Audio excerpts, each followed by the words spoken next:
Hey guys, my name is Alan Burton, and today we'll be talking about gun laws and how loose restrictions are affecting us, and how more gun control can help us.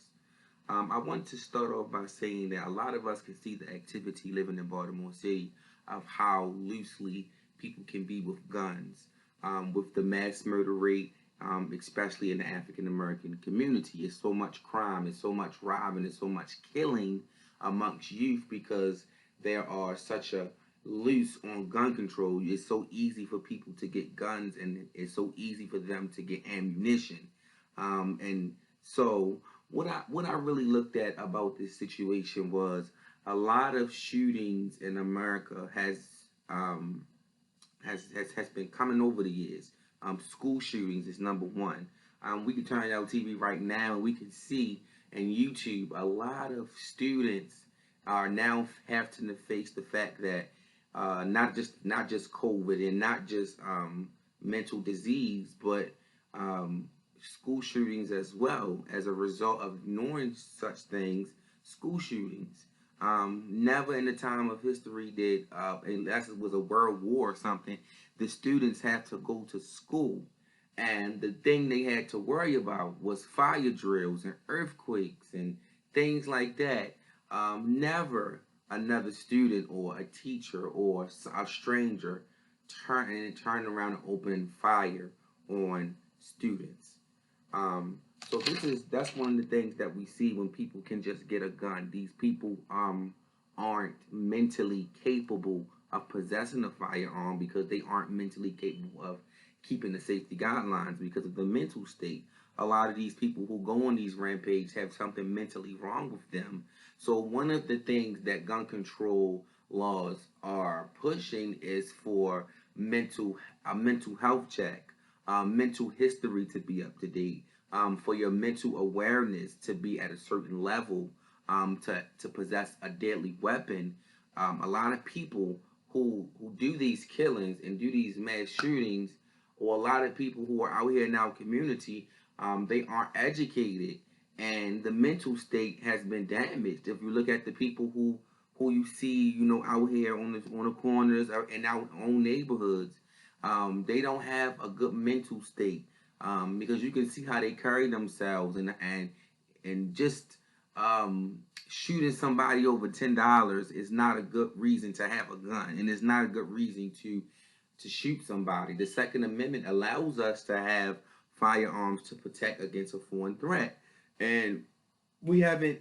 America's technology and America's capabilities have grown so big that we aren't the blue coats anymore. We don't have to worry about the British coming over here and coming in our land, and coming in our home and keeping us captive. We have developed so much technology, and we have grown so much since that was written. Although I do think that, due to some of the lack in police training and martial law, we still have to protect ourselves in some type of way. I don't think that it's out of sight for us to carry guns, but I do believe restriction is needed. When we look at the dates that go back to June 12th, 2016, Omar Martin, 29 years old, killed 49 people in a mass shooting at a gay bar with a Glock 17 and a semi-automatic because he had a thing against gay people.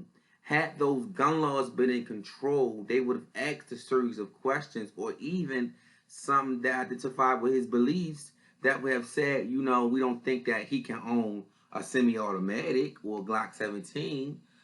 June 17th, 2015, 21-year-old Dylan Roof, a white supremacist, went into a church doing Bible study and killed 9 African Americans, including the pastor. Now, you tell me, how does a white 21-year-old racist get his hands on a gun that he feels so much comfortable that he can walk into a place of worship and a place of integrity and a safe place that people are known it to be, and shoot and kill people and then go get Burger King after it's done? On October 11, 2017, Stephen Padlock, a 64-year-old man, fired more than 1,000 rounds of ammunition from the 32nd floor of this hotel room, killing 60 people and wounding 411 people.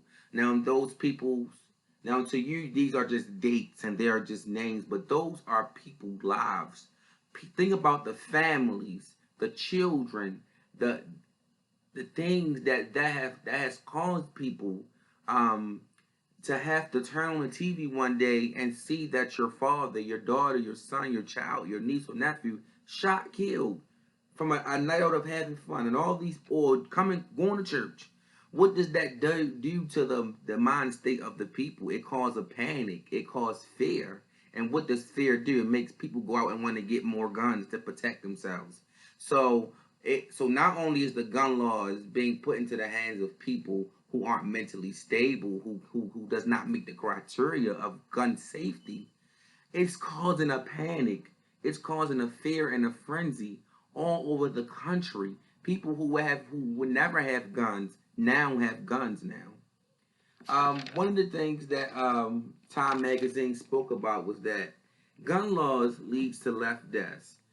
It says that gun laws can reduce mass shootings, and it also prevents the guns from going into the wrong hand. And it says it gives a sense of safety to have stricter gun laws.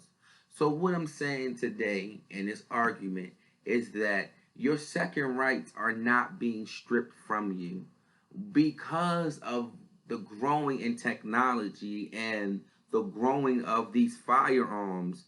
We have to get more strict on who has one because it is more dangerous now for you not to have one because of foreign invaders than it is for people to walk around with a mental illness, for people to walk around with hate in their hearts and have one. Thank you.